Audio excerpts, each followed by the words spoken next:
Welcome to Lights On Podcast. If you like what you hear, and if you're feeling generous, please rate us 5-star and share us with others. I'm your host, Mitra, Manesh. I'm the founder of INNERMAP, a new mindful storytelling and coaching app. I teach at UCLA's Mindful Awareness Research Center, and for the past 35 years, I've been coaching my brilliant clients on 4 continents to live, love, and lead more mindfully, peacefully, and joyfully at home and at work. You can find out more about my work by visiting mitramanesh.com. But right now, I'm grateful for your presence and your mindful journey.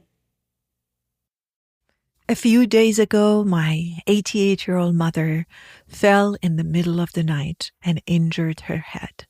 It was a horrible scene. We woke up to a blood and a sense of desperateness. We didn't know what to do.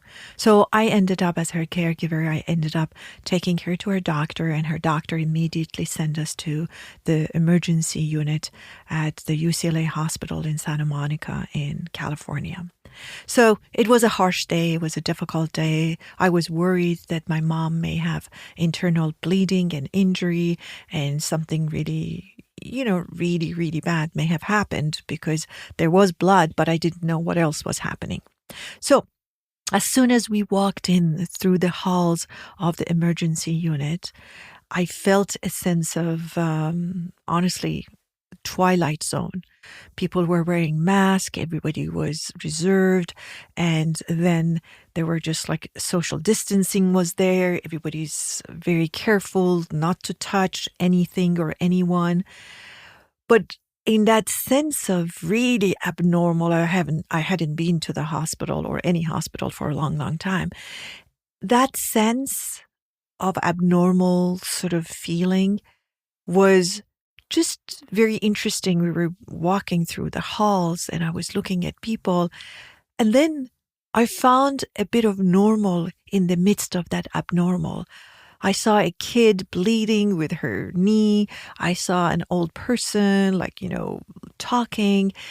And I thought, okay, so life is happening, people falling, kids are having accidents, old people are doing what they're doing.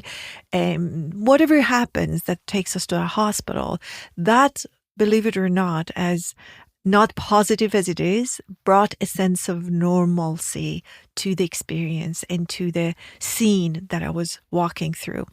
I said, okay, life happens. Obviously, these people are here and they were doing their normal things, and this is what has happened. And then, of course, they gave us a bed, and they were going to go through all kinds of tests and scans. My mom had to have a scan of her head, all kinds of blood tests and heart examination to make sure that all is well internally. So we ended up being there for another 6 hours. And I sat there in contemplation.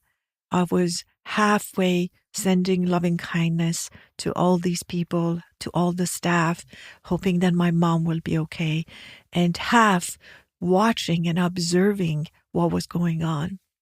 What I saw was really a little bit magical to me.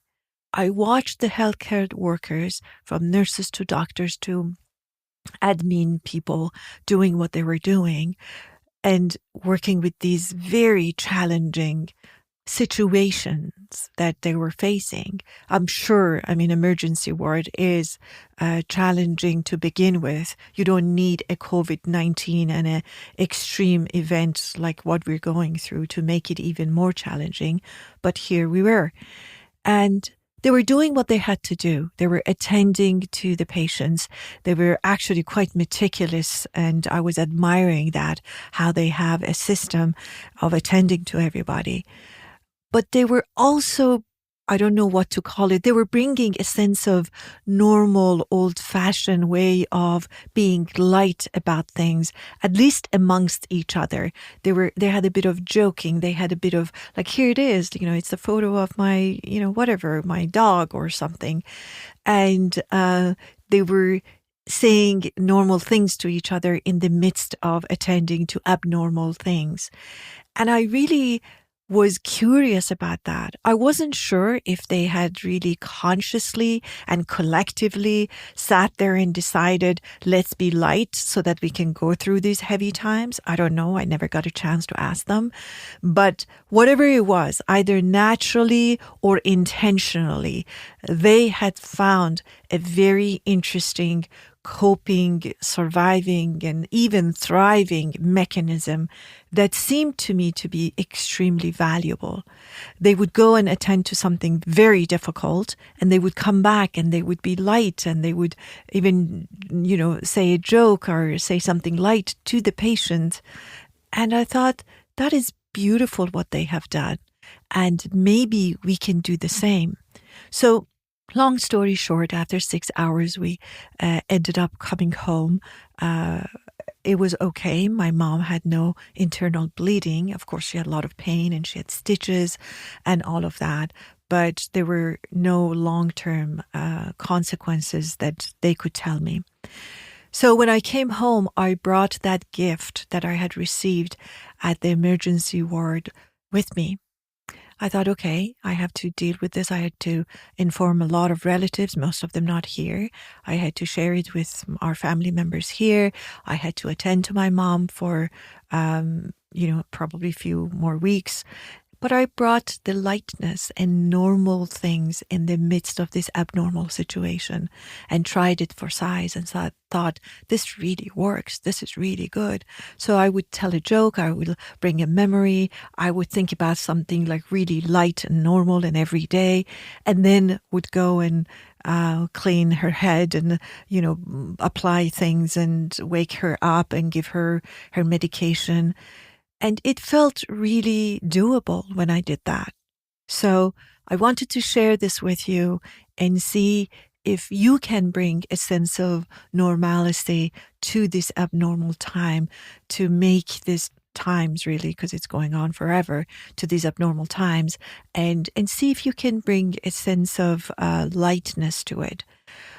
The PS here is by no means they were denying or not attending or making fun of anything. I don't want to relay that message. Actually, if anything, they were far more serious and meticulous and precise with what they were doing. So there's the action, and there is the energy with which we do take that action. I always say it's not what we do, it's how we do what we do that makes a difference. So they were doing the right things, but they were doing it with a sense of lightness. And I think that was helping everybody because everybody was tense far more than usual. And I just wanted to share this message and this gift that I brought back from the hospital, and see if that will help you to go a bit lighter in these very heavy times. And I also wanted to thank the emergency unit of UCLA Hospital in Santa Monica and all healthcare workers around the globe. They are doing an amazing job. I was watching them and was thinking, there is no way that I could do such a good job. There is no way that anybody that I know could do as well as they were doing. So my hat off to you and my bow is offered to you. I thank you, I commend you, and I learn from you. Thank you for this gift, and thank you for listening.